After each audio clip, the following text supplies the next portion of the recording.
Hello my dear friend, welcome to my YouTube channel Lakshya shooters.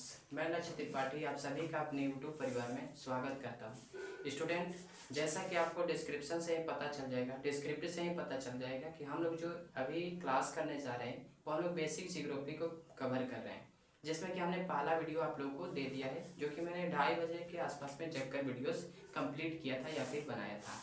आपसे एक मैंने promise भी किया था कि हमारा इस वीडियोस में यानी बेसिक जो जियोग्राफी का वीडियो चल रहा है उसमें कोई भी वीडियो कर सकते हैं कि 13 मिनट से एबव नहीं जाएगा, अर्थात 30 मिनट से कोई भी वीडियोस ज़्यादा नहीं जाएगी।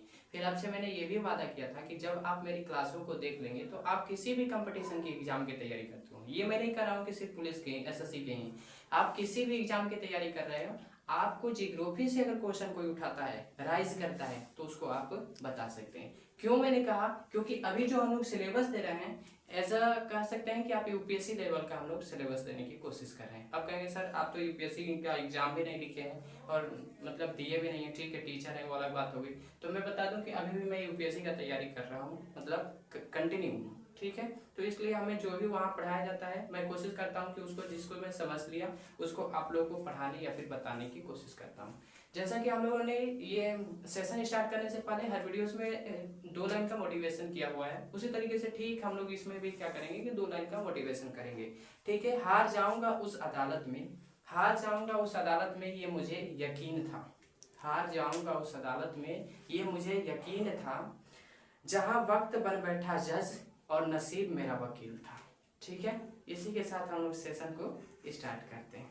ठीक है, तो हमने पीछे जो पढ़ा हुआ था हम लोग कह सकते हैं कि उसमें मैंने बताया था कि जो मैप होता है ये कह सकते हैं 2D होता है, जो ग्लोब होता है वो 3D होता है। अभी हम लोगों को पसीना हो रहा है, लेकिन क्या करें, हमारे कैमरामैन भैया और साथ में साथ हम दोनों एक भीषण भरी कह सकते हैं गर्मी में हम लोग आप लोग के लिए कंटेंट तैयार कर रहे हैं। तो आप लोग प्लीज़ हमारे वीडियोस को लाइक कर दें, सब्सक्राइब कर दें और ज़्यादा से ज़्यादा शेयर कर दें, ताकि मैं इनके भी गर्मी का जो अदा हो सके उसको मैं पूरा कर सकूं।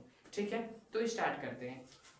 आज मैं आप लोगों को स्टार्ट करने से पहले कुछ ग्लोब पे चर्चा करूंगा। ये हमारी हो गई है ग्लोब। ठीक है, ग्लोब का मीनिंग देख लीजिएगा, शायद लगभग सही होगा, गलत नहीं होगा। अब देखिए ग्लोब होता क्या है, तो अगर मैं आपको बताने की एक चेष्टा करूं, मतलब कह सकता हूं, अगर मैं कोशिश करूं तो कह सकते हैं कि जो ग्लोब हमारी है, जो ग्लोब होता है, ग्लोब हमारी पृथ्वी की, पृथ्वी यानी कह सकते हैं अर्थ का प्रतिकृति है, प्रतिकृति है। ठीक है, अब कहेंगे कि सर प्रतिकृति कृति का मतलब नहीं समझ में आ रहा है। मेरे कहने का मतलब है, देखिए मैंने पहले भी बताया था कि जो ये हम लोग सेशन करेंगे बाइलिंगुअल लैंग्वेज करेंगे, हिंदी इंग्लिश दोनों करेंगे। क्यों? क्योंकि आप लोग जितना स्मार्ट बनते हैं कि सर हम लोगों को हिंदी आता है बहुत अच्छी तरह से, उतना आता नहीं है, क्योंकि हिंदी किसी को नहीं आती है। मतलब मुश्किल ही मैं बताऊं तो जो टीचर बड़े बड़े होती है उनकी तो बात अलग है, जो हिंदी लैंग्वेज है थोड़ा बहुत ज़्यादा हार्ड पड़ता है। ठीक है, जितना हम लोग समझते हैं कि हिंदी आहिस्ता होगी या फिर कह सकते हैं नॉर्मल होगी, वैसी बात नहीं हो सकती है। तो यहाँ पे अगर मैं इसको इंग्लिश में लिखूँ तो ये लिख सकता हूँ, it is a simple of, या फिर हाँ सिंपल ऑफ अर्थ। अब ये किसके लिए मैंने कहा, तो ये मैंने ग्लोब के लिए कहा। किसके लिए, यहाँ लिख भी देता हूँ, globe, globe it is a simple of earth. मतलब जो हमारा ग्लोब है, सिंपल, ये SAMPLE लिखिएगा, सैंपल होता है। ठीक है, प्रतिकृति का मतलब होता है कि जो हमारा ग्लोब है पृथ्वी का सैंपल है, यानी कह सकते हैं उसका एजेटिव है, मतलब अलग नहीं है, सेम वही है।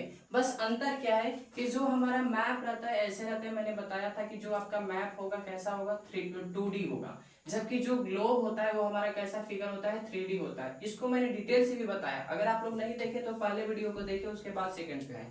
कारण क्या होता है, कुछ लड़के होते हैं जो डायरेक्टली आ जाते हैं, दूसरे तीसरे वीडियोस को देख लेते हैं, पहले वीडियो को नहीं देखे रहते, तो फिर उसमें समझ में नहीं आता है। मैंने इसको एक्सपेंड करके बताया हुआ है कि 2D क्या होता है, 3D क्या होता है। ठीक है, तो अभी हम लोग आगे बढ़ते हैं। अब देखिए ग्लोब पर कुछ रेखाएं होती हैं। ठीक है, अगर मैं यहाँ पे लिखना चाहूँ, बताना आपको चाहूँ, तो जो ग्लोब होता है, ग्लोब पर रेखाएं होती हैं, रेखाएं। अब देखिए रेखाएं भी अगर मैं कहूं तो 2 तरह की रेखाएं होती हैं।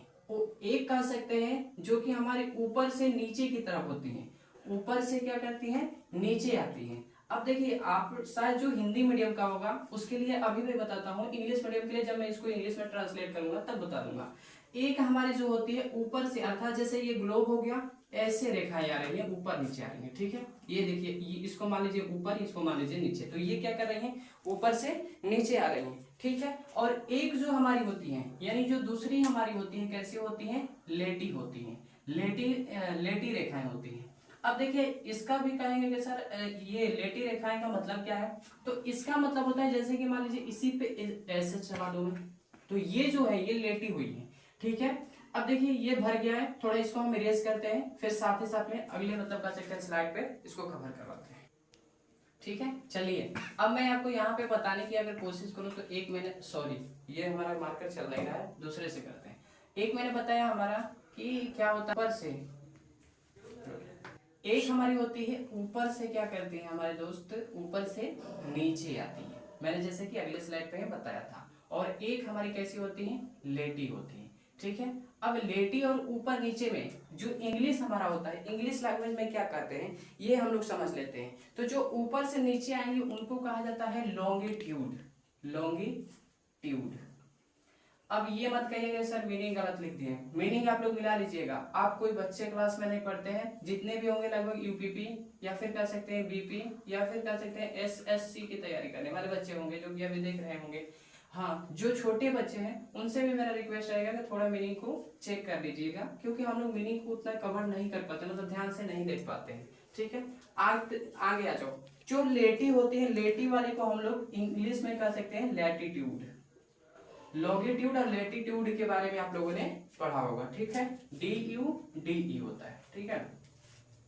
अब देखिए बात आती है इन दोनों पे, हम लोग देखेंगे इंग्लिश मीडियम वाले लॉन्गिट्यूड और लैटिट्यूड लिखेंगे, हिंदी मीडियम वाले ऊपर और नीचे लिख लेंगे या फिर लेटी हुई लिख लेंगे।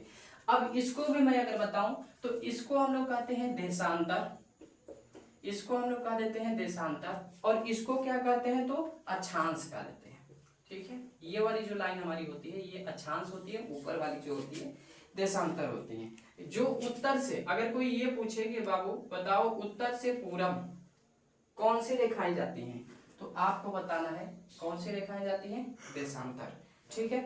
और पूरब से, सॉरी उत्तर से दक्षिण कर लीजिए, नीचे से ऊपर जाती है ना, या फिर नीचे से ऊपर या फिर ऊपर से नीचे, किसी भी तरीके से बता सकते हैं। तो इसको कर लीजिए उत्तर से दक्षिण जाती है, और इसको कर लीजिए पूरब से पश्चिम, या फिर ये भी कह सकते हैं आप। अब ऐसा मेरे ऊपर एलिगेशन मत लगेगा कि सर आपने गलती लिख दिया, ये भी तो हो सकता है कि पश्चिम से पूरब, ये आपके ऊपर डिपेंड है कि आप किस प्रकार से लिखेंगे या फिर कैसे करना चाहते हैं। इसको भी आप लिखना चाहे तो दक्षिण से उत्तर लिख सकते हैं, कोई प्रॉब्लम नहीं होगी, दोनों सेम ही बात है, ठीक है। अब मैं आगे बात को बढ़ाता हूँ। कुछ जो अक्षांश रेखाएं होती हैं, जैसे मान लीजिए कि कितनी अक्षांश रेखाएं होती हैं, कुल अगर कोई पूछता है, जैसे मैं इसकी बात कर रहा हूँ, लेटी हुई लाइन की बात कर रहा हूँ, अगर आपसे कोई पूछे कि टोटल लैटिट्यूड की संख्या कितनी होती है, लैटिट्यूड की अगर कोई पूछता है कि टोटल संख्या, ध्यान रखना मैंने टोटल संख्या कहा, तो ये इसकी जो टोटल संख्या होती है लगभग कितनी होती है, 179 होती है, ओके। आपको इस चीज को, इस फैक्ट को याद रखना है कि जो टोटल हमारी लैटिट्यूड होता है उसकी संख्या कितनी है। हिंदी मीडियम वाले टोटल यानी कह सकते हैं कि कुल, हिंदी में इसको कहते हैं कुल। लैटिट्यूड का अर्थ होता है अक्षांश, यानी कुल अक्षांश रेखाएं कितनी होती हैं, तो 179 होती हैं। आप कहें सर ये भी बता दीजिए कैसे कैसे होती है, मैं अगले वीडियोस में दूंगा, क्योंकि इसी को मैं आगे जाकर डिस्क्रिप्ट करूंगा, मतलब कह सकते हैं कि बताऊंगा, ठीक है। अब हम लोग क्या करते हैं कि आज का जो सेशन है यहीं पे समाप्त करते हैं, मिलेंगे नेक्स्ट वीडियो के साथ, तब तक के लिए जय हिंद, जय भारत, जय बिहार।